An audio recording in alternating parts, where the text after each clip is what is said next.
Pois como sempre, moi bo día a todos, a todas, e grazas por asistir a esta rolda de prensa na que, se me permitides, vou abordar un pouco os asuntos que figuran na orde do día da próxima sesión plenaria a celebrar a vindeira semana, non? O Partido Popular vai defender un total de dúas proposicións non de lei. A primeira delas é a relativa ao desenvolvemento da rede de transporte de enerxía eléctrica.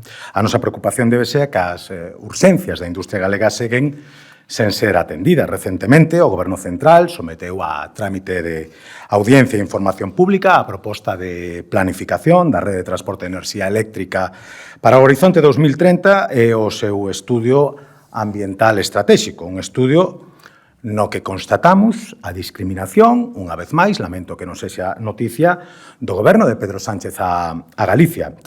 Foi así que a Xunta presentou alegacións ao documento reclamando máis investimento. Consideramos que un 2,8% do total previsto é claramente insuficiente. Máis información sobre a súa distribución territorial da nova potencia que vai a estar disponible para o consumo e unha resposta áxil ás necesidades dos proxectos que queren implantarse na nosa comunidade, pero que, por falta de conexión, non o poden facer. Con esta proposta que levaremos ao vindeiro pleno, sumámonos a esas reclamacións para que o desenvolvemento da rede de transporte de enerxía eléctrica sexa unha realidade con garantías. E a segunda das proposicións non de lei é sobre a variante oeste de Caldas de Reis para que o Goberno Central adapte o proxecto ás demandas da veciñanza que levamos escoitado durante longo tempo, pois co fin de reducir as afeccións que o proxecto actual ten e supón sobre os municipios fundamentalmente de Caldas de Reis e de Portas.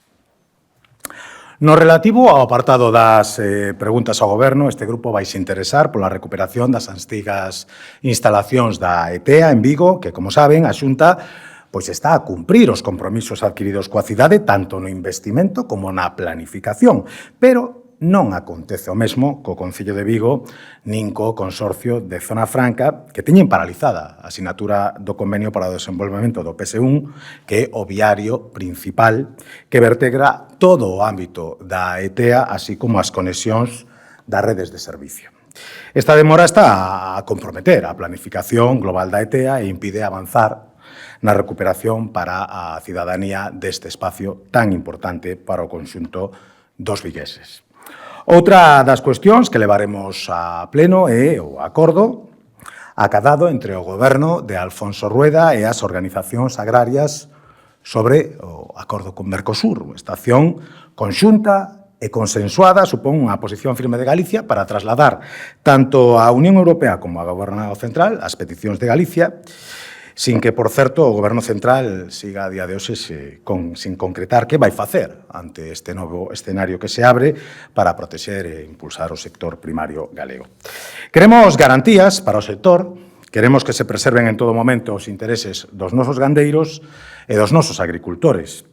E, por último, a última das preguntas é relativa ao programa PART-VIP da Consellería de Mar, impulsado a través do Centro de Investigacións Mariñas, que vai orientado á participación da comunidade mariscadora nas operacións de reproducción e cría de moluscos bivalvos de interés comercial. Interesábanos, pois, polas accións concretas e polo seu orzamento. Por unha banda, a Xunta potencia a actividade investigadora dos distintos centros que xestiona e, por outra banda, dá resposta á necesidade de repoboación dos bancos marisqueiros. E xa para finalizar, co repaso a esta sesión plenaria, teremos a comparecencia a petición propia da Conselleira de Política Social e Igualdade pois para valorar actividade en materia de igualdade, todo o que ten que ver coa efeméride que celebraremos estes días do 8M. E, por último, como coñecen, creo que con algún matiz erróneo, se vai producir un debate sobre a creación dunha comisión de investigación en relación ao expediente de Altri, que foi solicitada polo Bloque Nacionalista Galega e na que nós intentaremos evidenciar unha vez máis os intereses espurios que, ao noso entender, motivan tal solicitude. Antes de rematar, gustaríame facer un par de apuntes, unha sobre unha cuestión allea ao pleno, pero si de máxima actualidade, porque onte mesmo coñecíamos a decisión da Fiscalía de interpoñer unha querela contra o alcalde de Monforte de Lemos e tamén diputado provincial don José Tomé, por un presunto de delito de acoso sexual e de abuso no exercicio da función pública. Segundo, relata a propia Fiscalía, hai indicios fundados de criminalidade para a apertura de diligencias de investigación. Xa pasaron máis de 2 meses desde que sabíamos dunha denuncia por presunto acoso sexual sobre o señor Tomé, quen presentou a súa renuncia como presidente da Deputación de Lugo, pero non como diputado, nin como alcalde de Monforte, que, como saben, mantese no cargo, como non adscrito. Para gobernar, conta co apoio de concelleiros socialistas, e damos por sentado, por suposto, que do propio Besteiro.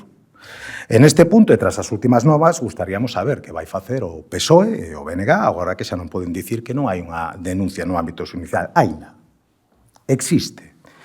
E entón nos preguntamos se van seguir normalizando esta situación e van seguir apoiando políticamente a unha persoa acusada de presunto acoso sexual. Urxe que se asuman responsabilidades. Tanto de quen ostenta os cargos de alcalde e de diputado, o propio señor Tomé, para quen seguimos a exixir a dimisión inmediata, como para quen permite que o siga ostentando. E iso son PSOE e BNG, ou que é o mismo, o señor Besteiro e a señora Pontón. Oxalá fosen quen de practicar a mesma coherencia que con tanta facilidade receitan aos demais. Estamos na semana do 8M e creo que sería un excelente momento para que o fixeran e racharan así ese pacto guarro, ese pacto da vergoña, ese pacto da miseria. Por último, quería pronunciarme tamén en relación á proposta formulada polo BNG para ocupar as funcións de Xunta Valeduría do Pobo. O Grupo Popular trasladou esta mañán que vai rexeitar esta candidatura, a noso entender, por motivos máis que obvios. A proposta ten un perfil que ten moito máis que ver co activismo que coa institucionalidade, o que converte a persoa proposta nun candidato ao noso entender incompatible co costo que se lle quere asignar. Cústame creer que dun día para outro adquira a apariencia suficiente de imparcialidade e de ecuanimidade simplemente polo feito de que renuncie en escasas horas a actividades que o farían incompatible coas propias responsabilidades para as que foi proposto. É importante lembrar que existe, ou ao menos existía, eu quero pensar que sigue existindo un acordo entre todos os grupos para preservar a obxectividade e a institucionalidade da valeduría. Un acordo que o Partido Popular de Galicia cumpriu escrupulosamente. A proposta de valedora foi recoñecida unánimemente como idónea e contou coa aprobación do Pleno sin votos en contra. E pola contra, esta proposta do BNG ten máis de unilateral que de consenso e moito máis de política que de institucional. Daí que pidamos que se rexistre unha nova proposta que se axuste ás exixencias desa responsabilidade para que os cidadáns recuperen a confianza nas institucións.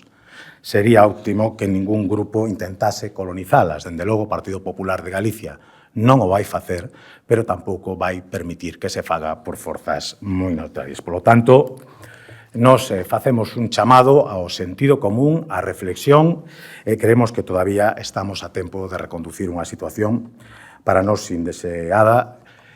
Volvo a repetir, nós fixemos unha proposta absolutamente institucional e o que agardamos en correspondencia é unha proposta que manteña exactamente esas mesmas características, esa mesma condición.